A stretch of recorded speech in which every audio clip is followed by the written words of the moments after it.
I couldn't believe my luck when I got invited to serve at an exclusive dinner with Oprah and Diddy. But the moment I walked into that mansion, I realized this wasn't an ordinary gathering. The guests were different. The atmosphere was off, and the dinner wasn't just about food. What I saw that night wasn't just disturbing, it changed everything.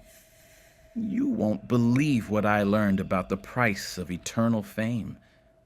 And trust me, you'll want to hear this. It was one of those moments that you never see coming. The kind of opportunity you can't turn down, even when it feels too good to be true. I was a nobody in the entertainment world, just getting by, grinding away in the background. But then, the message came. A simple text from an unrecognized number. Come serve at an exclusive dinner with Oprah and Diddy. The guest list is carefully selected. At first, I thought it was a mistake. Maybe a joke or some kind of promotional scam. But as I read the message again, something made my stomach tighten.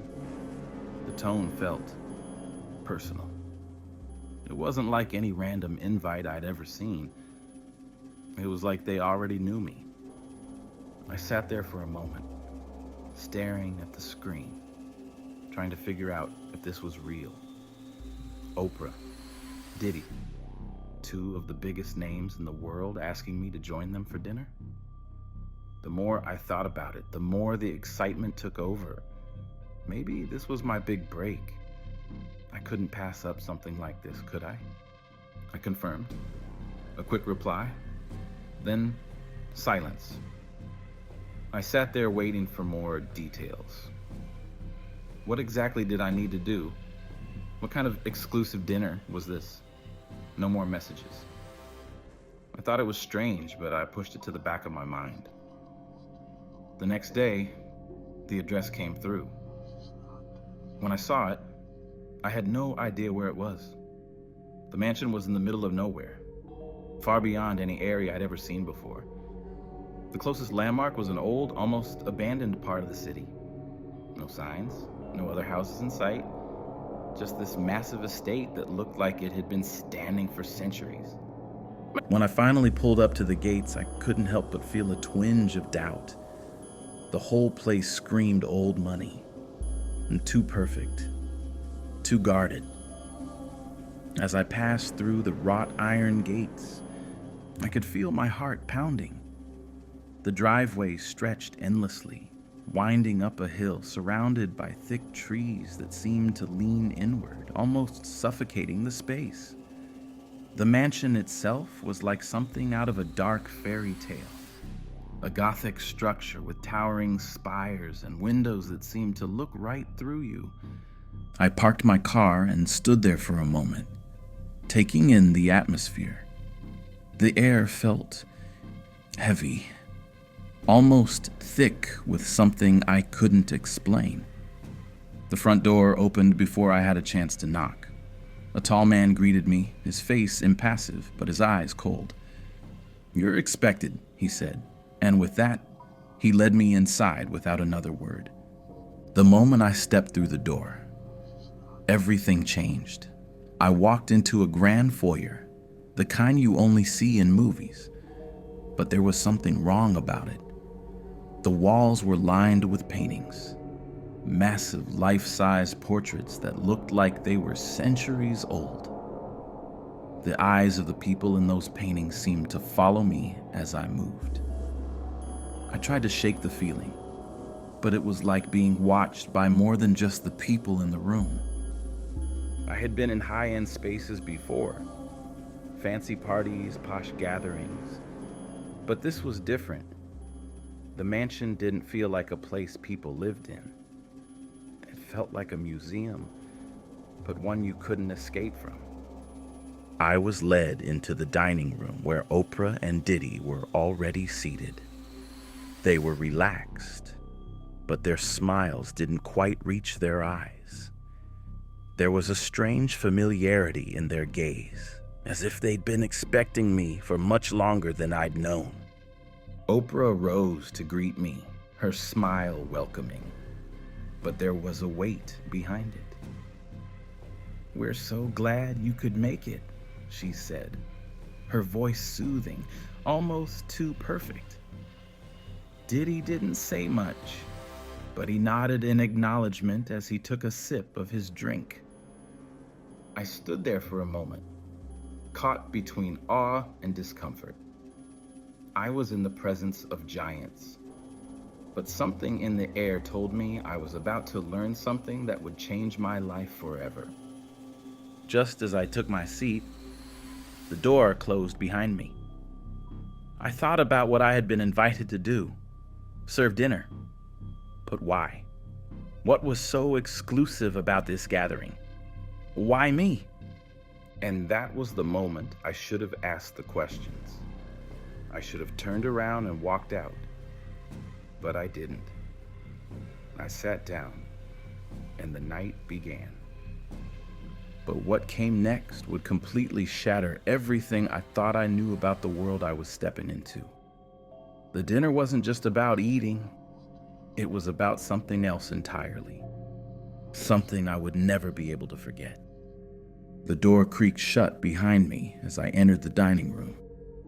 The room was vast, dimly lit by chandeliers that seemed too large for the space. Each one was decorated with dozens of crystals, hanging like teardrops, reflecting the weak light in every direction. The air was thick with a strange, heavy scent, something earthy and almost ancient. I tried to focus on the two people sitting at the head of the table, but something about the room kept pulling my attention away. The walls were adorned with more portraits. So many portraits. Too many. Each one seemed to depict a different person, each more lifelike than the last. The faces were well painted, capturing every wrinkle, every detail, but it wasn't just the artistry that felt off. It was the eyes. Every single portrait's eyes seemed to follow me, no matter where I stood in the room. I couldn't shake the feeling that these weren't just paintings. It was as if the people in them were alive, watching me, waiting for me to make the wrong move. I looked at Oprah and Diddy, but their smiles didn't comfort me. They were polite, yes, but something about their expressions was too controlled, too perfect. The man who had greeted me at the door had already disappeared, leaving just the three of us in this strange, quiet room. I sat down, feeling the weight of the silence pressing in. The table was set with fine china, sparkling crystal glasses, and a spread that seemed almost unreal. The food, though, was like nothing I had ever seen before. It wasn't typical fare. There were dishes I couldn't recognize, and some of them looked more like sculptures than meals. Each plate was meticulously crafted, but they were cold, untouched, as if they'd been waiting for a long time to be served. "Go ahead," Oprah said, her voice smooth, almost soothing. "Enjoy." Diddy didn't say much, but his eyes gleamed in the dim light, almost as if he was waiting for me to make a move. I hesitated, unsure if I should dig in. But something told me that this wasn't a typical meal. This wasn't just about eating. It felt like a performance. "Isn't it beautiful?" Oprah asked. "The way these dishes are prepared, the way they look, so perfect." I nodded, though I was still unsure of what to do. The whole thing felt wrong, like I had walked into a movie where I was the only one who didn't know the script. But as I took a bite of one of the dishes, an unidentifiable fruit resting in a pool of dark sauce, I realized something that made my skin crawl. It wasn't just the food that was different. It was the whole experience. The air in the room seemed to shift, as if time itself wasn't moving at a normal pace. Everything felt suspended, unreal. Diddy finally spoke. "You know, immortality doesn't come cheap," he said, his voice low but confident. There was an undertone to his words that felt like a warning. "To live forever, you have to take it." I froze, not knowing how to respond. I wasn't sure if he was being literal or metaphorical, but something in his eyes told me I wasn't supposed to ask. The silence in the room was thick, almost suffocating. I could feel my heartbeat in my chest, pounding louder with each second that passed. The paintings on the walls seemed to grow closer, their eyes more intense. It was like they were alive, watching me, judging me, waiting for me to understand what was really going on. But what he said next would completely change my perception of this night, and everything I thought I knew about fame. "You see," Oprah continued, leaning forward slightly, her voice lowering to a whisper, "fame, it isn't just about what you see. It's not about talent or money. It's about preservation." She paused, her gaze locking onto mine, her eyes cold but strangely knowing. "We don't just live in the spotlight, dear. We stay in it forever." That's when I realized something. The dinner, the food, the paintings, all of it was part of something bigger, something dangerous. But I still had no idea just how far they'd go to keep their power. I had no idea what kind of game I was really playing. But one thing was clear. This was a game I could never leave. But what I hadn't realized was that I had already made a decision, one that would change everything. And the dinner wasn't over yet. The atmosphere in the room grew heavier as Oprah and Diddy remained silent, their eyes never leaving me. I had never felt so exposed, so vulnerable. The air seemed to hum with an energy I couldn't place, a vibration that rattled my bones. I glanced around again, trying to make sense of what was going on. The paintings still lined the walls, each one more haunting than the last. It was impossible to shake the feeling that they were watching us, trapped in their frames, their eyes following our every movement. "Try the next course," Oprah said, her voice smooth but with an edge that sent a chill down my spine. "You'll like it." I nodded, trying to force myself to calm down, but there was no escaping the tension building in the room. I picked up my fork, my hand shaking slightly. I wasn't sure what I was about to eat, but I didn't want to seem rude. As I took a bite, I immediately knew something was wrong. The dish was a strange combination of textures, an unrecognizable meat, delicate and smooth with a rich, almost too sweet sauce. The taste hit my tongue like a punch, filling my mouth with a sickly sweetness. It wasn't just strange, it was unnatural. There was something wrong about it, something I couldn't quite explain. I felt like I was swallowing something that didn't belong in my body, something that shouldn't be food. But Oprah was watching me closely, her eyes gleaming with expectation. I forced myself to swallow, my stomach twisting in discomfort. I couldn't figure out if I was being paranoid or if something truly unnatural was happening here.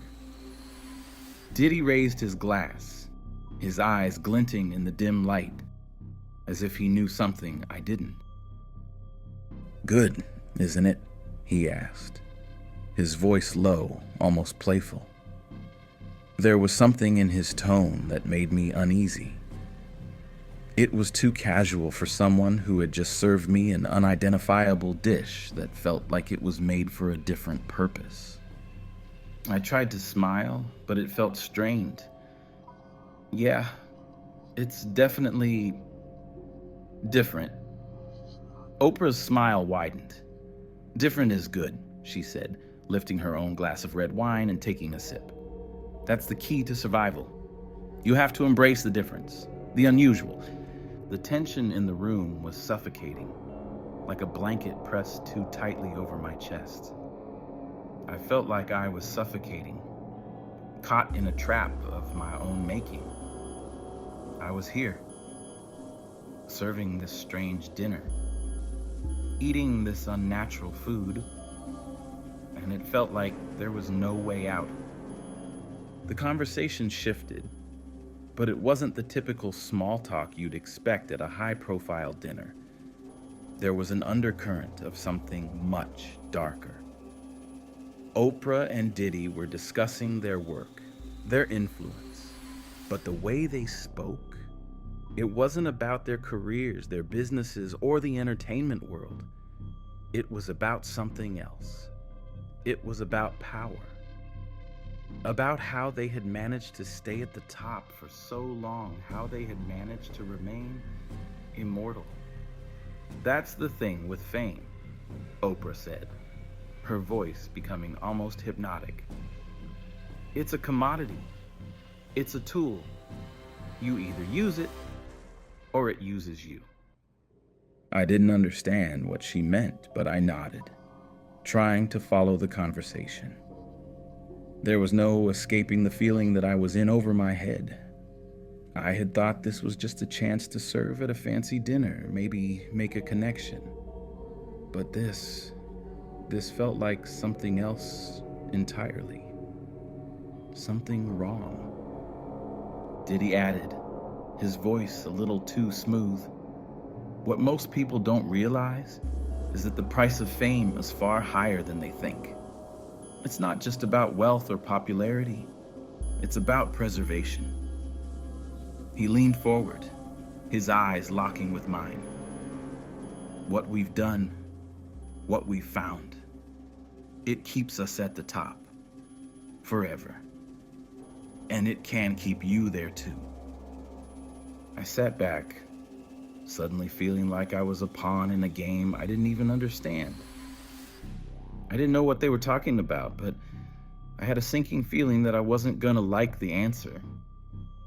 You see, Oprah continued, the thing with fame is that it's fleeting. People come and go. But those who truly succeed, the ones who stay at the top, they understand that fame isn't just about being seen. It's about staying seen. Forever. I stared at her, the words sinking in slowly, like they were wrapping themselves around my brain, making me see things I hadn't been able to before. This wasn't just about influence or social status. This was something deeper, something darker. And then it clicked. I didn't know why I hadn't realized it before, but I saw it now. The portraits, the ones on the walls, the eyes that had been following me since I walked in. They weren't just paintings. They weren't just art. They were something else. Traps. These portraits were more than just images of people. They were preservations. The people in them weren't just immortalized in paint. They were trapped in time, captured in a moment, kept alive inside the canvas. Each one of these portraits, Oprah said, as if reading my mind, is a soul. A soul captured at the peak of its power. A soul preserved forever. She leaned forward, her smile widening. And it's not just fame that we're preserving. It's life. The words hit me like a punch to the stomach. I couldn't breathe. The portraits on the walls, the ones I had thought were just expensive art, they were alive. The people in them were not just faces, they were trapped. Trapped in their own moment. Their essence stolen and preserved by the people who owned them. I looked around the room at the paintings. They were watching me. They were all watching me, and I felt sick. I finally understood. This wasn't just a dinner. It wasn't just about food or wine. This was about immortality. This was about capturing life and preserving it forever, at a price I wasn't sure I could pay. And the worst part, I had already stepped into it. But it wasn't just the portraits that were the problem. It was what came next. The ritual I was about to become a part of. And it was too late to turn back now. I sat there, frozen, my mind racing as the reality of what I had just heard began to sink in. The air in the room felt heavier, like it was closing in on me. The food on my plate suddenly didn't seem so important anymore, and I pushed it aside, my stomach in knots. The faces in the portraits seemed to stare harder now, as if they knew what was coming next. I could feel their eyes digging into my skin. Oprah and Diddy exchanged a brief look, and for the first time since I'd entered the mansion, I saw something flash between them, an unspoken understanding. It was like they had been waiting for this moment, waiting for me to realize what was truly at stake. Diddy leaned forward, his voice lowering as he spoke. "You're wondering what all this is about, aren't you?" His smile was cold, almost too controlled, as if he were enjoying watching my confusion. I opened my mouth to respond, but no words came out. My throat was dry. This wasn't the kind of dinner conversation I had expected. This was something darker, something that didn't make sense, but felt too real to ignore. "What we're offering, it's more than fame," Oprah said, her voice cutting through the thick air. She was speaking to me now like I was part of something I had no control over. "It's not just about being seen or being important. It's about immortality. It's about staying relevant forever." My heart pounded in my chest. Immortality? It was insane. It was a dream, a terrifying dream, but as she spoke, I realized something. They weren't joking. There was something in their eyes, something so calculating, so sure, that made it impossible for me to brush it off as a bad joke. Diddy's gaze locked onto mine, and he gave me a sly smile. "You see," he said, his voice silky smooth, "the ones who stay on top, they don't just live. They feed on their relevance, and they do whatever it takes to preserve it." I could barely breathe. Feed? Preserve? What did he mean? Was this a metaphor? Was it just a part of some twisted dinner conversation? But no, it wasn't a metaphor. The way they were speaking, the way their eyes never left me, it was too real. It was like they were preparing me for something. Preparing me for a decision I hadn't been asked to make yet. Oprah took a slow sip from her glass, watching me carefully, as if she knew what I was thinking. "We don't just preserve fame, we preserve life itself." She paused, letting the words sink in. "And we do it through these portraits." The room seemed to shift around me, as if the walls themselves were closing in. I had no idea what they were talking about, but I knew one thing. I didn't want to find out anymore. I should have gotten up and left. I should have walked out that door and never looked back. But I was too deep into this now. I couldn't leave, and they knew it. "What are you saying?" I finally asked, my voice barely a whisper. I wanted to leave, but I couldn't bring myself to move. "What exactly are you offering me?" Oprah leaned back in her chair, her smile broadening, but it wasn't warm. It wasn't friendly. It was the smile of someone who knew they had you right where they wanted you. "What we're offering," she said slowly, "is the chance to never fade, to remain immortal in the eyes of the world." She looked at Diddy, and they exchanged another quiet, knowing glance. All you have to do is join us. Become part of our circle. Become part of the eternal legacy we've built. I felt my pulse racing. The words didn't make sense. I didn't know what they were talking about, but the longer they spoke, the clearer it became. They weren't just talking about fame. They weren't just talking about a career. They were talking about something else, something far darker. And I wasn't sure if I was ready for it. Diddy's voice cut through my thoughts. You'll become part of the system. You'll be preserved in one of our portraits. Your soul, your essence will be captured at the peak of your power. He said it so casually, as if it was the most normal thing in the world. Once you're in the portrait, you'll never age.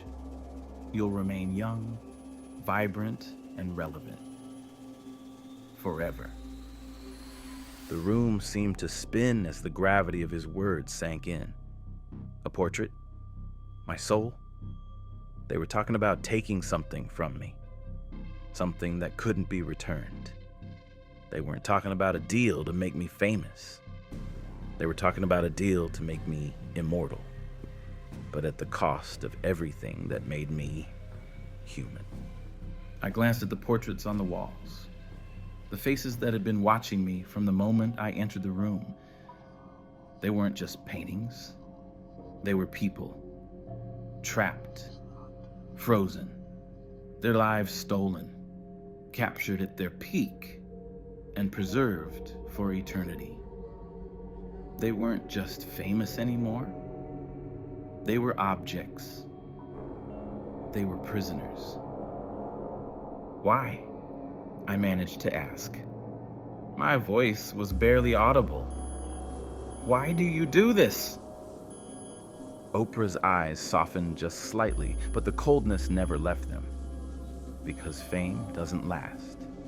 People forget. But we, she said, her voice taking on a deeper, almost hypnotic quality, we found a way to stay relevant forever. And now, we're offering you the chance to do the same. Diddy leaned back in his chair, his expression shifting. But it's not free, he said, his tone turning serious. You'll have to give up something in return. Your essence, your soul, that's the cost.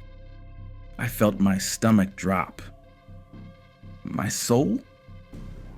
The room was suffocating now, the walls pressing in. I felt like I couldn't breathe. The food in front of me, those strange dishes, suddenly felt irrelevant. My heart was pounding in my chest as the reality of what they were saying hit me. There was no turning back. I was already in this, whether I wanted to be or not. And then Oprah's words echoed in my mind. Once you're in the portrait, you'll never age. You'll stay relevant. Forever.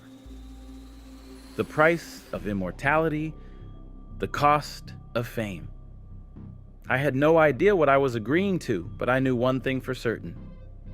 My life would never be the same again. But the offer wasn't over yet. I hadn't made my decision. And that's when they told me what would happen next. What I would have to do to accept their offer. And it was worse than I could have ever imagined. I sat there, frozen, my mind a whirlwind of thoughts. What they were offering sounded too good to be true, and in some twisted way, it was. It was everything I had ever wanted. Immortality, eternal fame, power. But at what cost? They had already made it clear.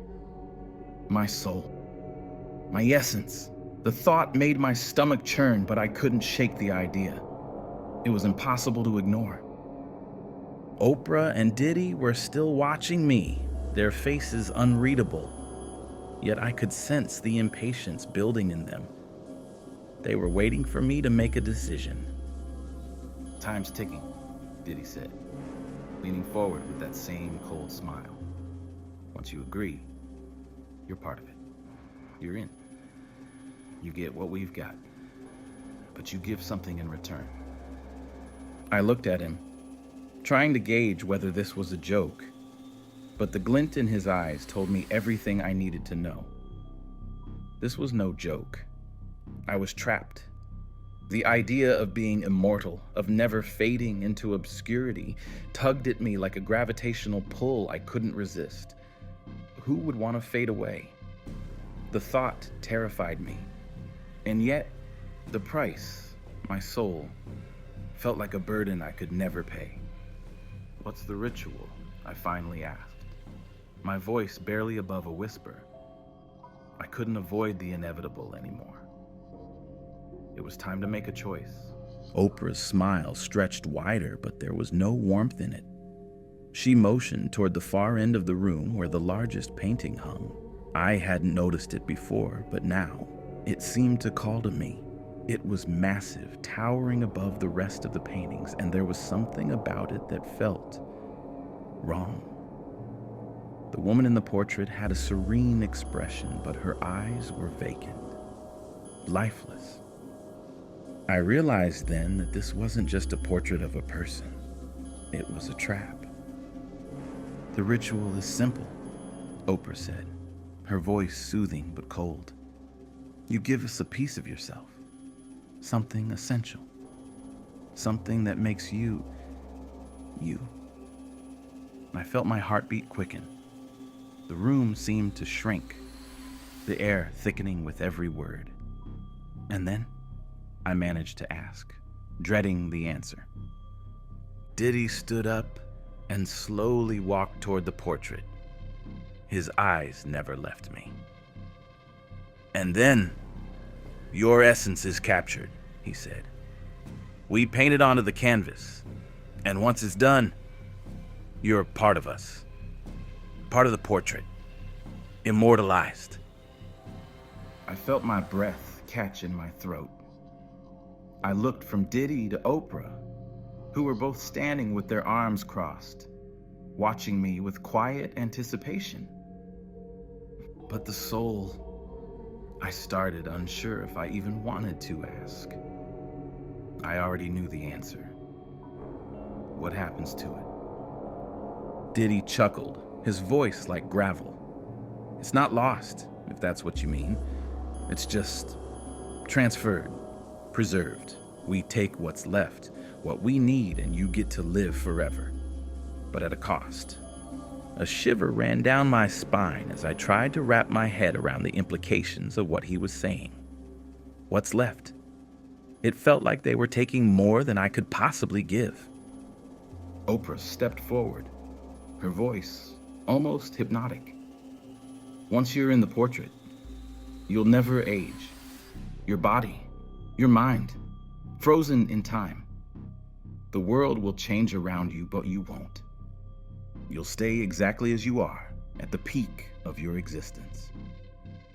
No matter how many years pass, you'll be famous forever." I couldn't breathe. The price was unbearable, but the temptation was even stronger.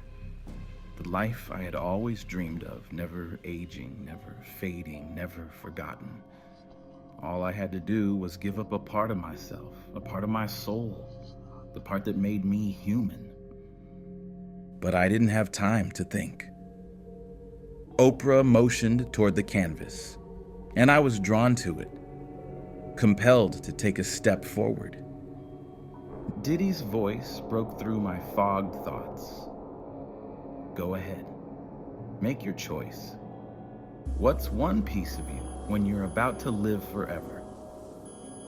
I moved without thinking. My hand reached for the canvas, and as my fingers brushed the surface, something shifted. The sensation was like nothing I had ever felt before. It was as if the painting itself was alive, waiting for me, waiting for my touch. As my finger pressed deeper into the frame, I felt something pull inside me, a tug in my chest, like a string being yanked. My breath caught in my throat as the darkness in the room seemed to close in. I felt myself slipping. The world around me blurred, and for a moment, I didn't know if I was losing myself or being pulled into something far worse. Then I felt it, my essence being ripped from me, drawn into the canvas, like it was being absorbed by the very paint. I could hear my own thoughts, my memories screaming in my head, trying to fight it, but it was useless. I was being pulled into the portrait, trapped in it, just like the faces around me. The world grew darker, and I couldn't breathe. I felt my entire being shift, my identity splitting, leaving behind the very part of me that had defined me. And then it was over. I stood there trembling, staring at the portrait in front of me. The woman's vacant eyes seemed to stare back at me. My reflection was there too. My face, my body frozen in time. The deal was done. I had given up a piece of myself, a piece I would never get back. And now I was part of them, part of the portraits, part of immortality. But what I didn't realize was that this wasn't the end. What I had just agreed to would haunt me forever. The true horror was only beginning. The moment I stepped back from the portrait, the air in the room seemed to shift. Everything felt off, like the very fabric of reality had been stretched and then snapped back into place. The room, the mansion, everything around me seemed the same. But I was different. I couldn't explain it, but I could feel it. It wasn't like the warmth of youth or the rush of adrenaline. It was a strange, hollow calmness, like I was no longer connected to the world around me. As I looked at the portrait again, I saw myself staring back, but something about my face felt wrong. It wasn't just the painted image, it was the absence in it. The eyes that had once been mine now looked distant, like they were locked behind glass, unable to reach out. I reached up to touch my own face, feeling the coolness of the air around me. Nothing. No warmth. No pulse. Just emptiness. Diddy's voice broke through the haze. "How does it feel?" he asked, his tone casual, almost too casual for someone who had just altered my very existence. "Are you comfortable?" I wanted to scream at him, to demand answers, but I couldn't move. I couldn't feel anything. The world felt like a dream, distant and blurry. It wasn't until I glanced at Oprah, standing quietly beside me, that I noticed the subtle smile on her face, the satisfaction in her eyes. She knew what had happened. "What's happening to me?" I finally managed to choke out, my voice thin and distant. "What did you do to me?" Oprah's smile grew. "You're fine," she said, almost too sweetly. "You're exactly what you wanted. Immortal. You'll never age, never change. You'll remain exactly as you are, forever." I turned back to the portrait, my heart racing in my chest. This wasn't what I had imagined. I thought I'd be part of something powerful, something immense. I thought I'd be on top of the world, untouchable. But what I saw in the painting wasn't me. It was a shell. I tried to shake the feeling, but the more I looked at the portrait, the more it became clear. I was trapped. That woman in the painting, she wasn't just immortalized. She was captive, frozen in a single moment, and I had just become her. "What's wrong?" Diddy asked, watching me closely. "You don't seem happy. You wanted this. You wanted to be a part of the legacy." I tried to open my mouth, but no words came out. My mind was racing, and it was as if the very idea of speaking had become too difficult. I I felt like I was suffocating, drowning in a sea of uncertainty. What had I done? I tried to move. My body felt heavy, almost like it wasn't mine. Each step I took felt unnatural, as if I was dragging myself through mud. There was no flow to my movements. My limbs didn't feel like mine anymore. And then it hit me, the terrifying truth. I wasn't real anymore. I was trapped in that portrait, like the faces I had seen around me, stuck, motionless, forever at my peak, without the ability to live, to grow, to feel. My soul, the part that had made me human, had been drained, locked away in that image. The part of me that had cared, that had felt the world was gone. In its place was a reflection, a hollowed out shell, preserved forever. I tried to scream, but the sound wouldn't leave my throat. It was like my voice was stuck inside me, a faint echo of something that had once been mine. I could feel my mind screaming, begging to escape, but it was useless. I was frozen. Diddy and Oprah were watching me closely, as if they had seen this moment play out 1,000 times before. "You'll get used to it," Oprah said softly, her voice almost pitying. "In time, you'll learn to accept it. It's not so bad once you stop fighting it." But I couldn't accept it. I couldn't accept what I had become. I was a painting, a trapped image, forever frozen in that single moment. I was no longer a person. I was an object, a piece of art, bound to be admired but never truly known. I turned away from the portrait, desperate to move, to feel something. But there was nothing. I reached out to touch the wall, trying to ground myself in the reality that had once been mine. But the wall felt cold, impersonal. It was like my touch was nothing more than a fleeting sensation, lost in the space between where I'd once been and where I now found myself. "That's the price of immortality," Diddy said, his voice filled with a chilling finality. "You can't have it all, not without giving something up." I wanted to scream. I wanted to beg for release, but all I could do was stare at the portrait. The woman who had once been me, who had lived and breathed like a real person, now trapped in a painted prison. I was her now, and she was me. I was part of the legacy. I was a part of the immortality they had promised. But now, I understood the true cost. It wasn't fame. It wasn't power. It was my soul, stolen and locked away, never to be free again. But what I didn't realize yet was that this wasn't just about being trapped in the portrait.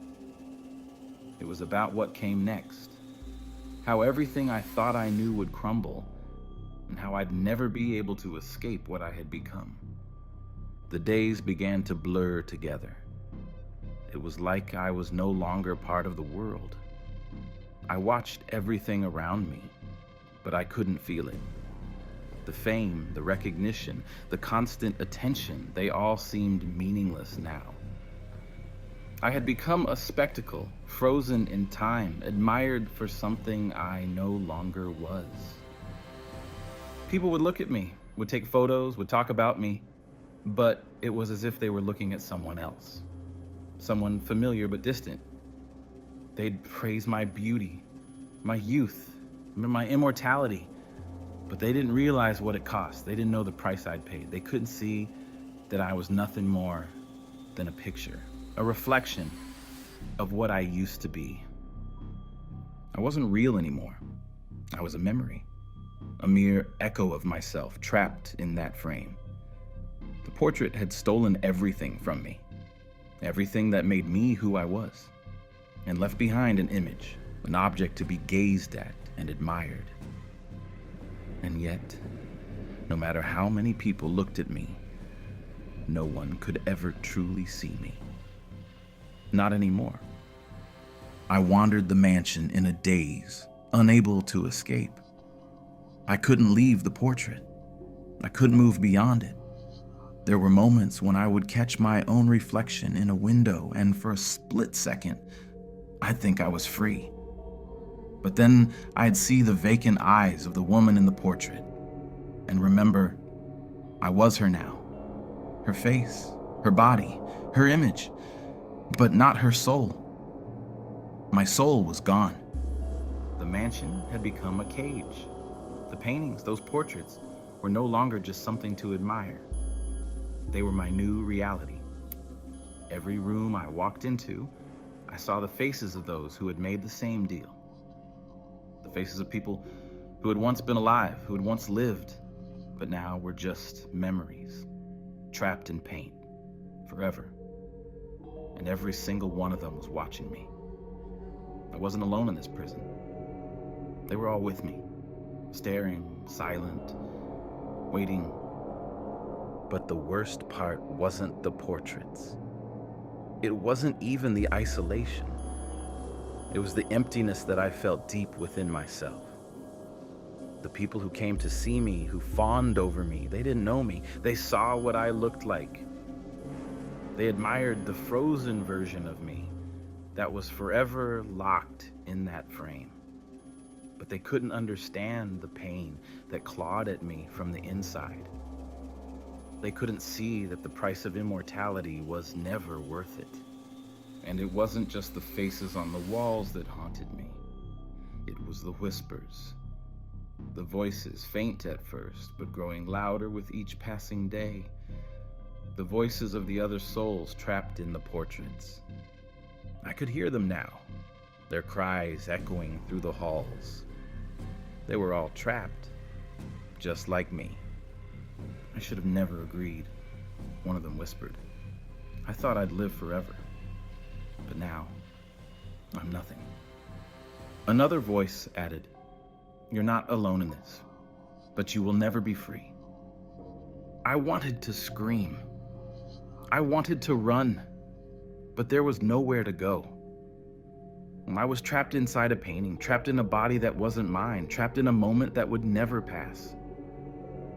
At night, I would sit alone in the darkness of the mansion, the sounds of the whispers growing louder, growing stronger. There was no escape. There was no way out. I had made my choice, and now I was bound to it forever. Oprah and Diddy had told me I would never age, never lose my relevance, but they hadn't told me that I would lose everything else. They hadn't told me that immortality wasn't about living. It was about being forgotten while still existing, a ghost of what I had once been. I thought I wanted it all. I thought I could handle it. But the truth was that immortality wasn't a gift. It was a curse that would never let me go, no matter how much I wished for release. I had paid the price, and now there was no turning back. I was stuck, forever watching the world move on without me, forever locked in time. The real horror was not in what I had become, but in what I had lost. The ability to be human again. The true cost of immortality would never be known by anyone but those of us who were trapped in the portraits. I thought immortality was a gift. I thought fame, power, and eternal youth were the prizes I'd been waiting for. But now I see the truth. It's a prison, a portrait, a frozen moment where you never live, but you never die either. They told me I'd stay relevant forever, but all I got was a shell. I'm a face on a canvas, trapped in time, unable to escape. I'm not human anymore. I'm just an object to be admired, a piece of art that can never move, never grow. The price of immortality isn't fame. It's your soul, your essence, and everything that made you alive. And now I'm stuck, forever, in the portrait, in the frame, watching the world move on, but never able to touch it again.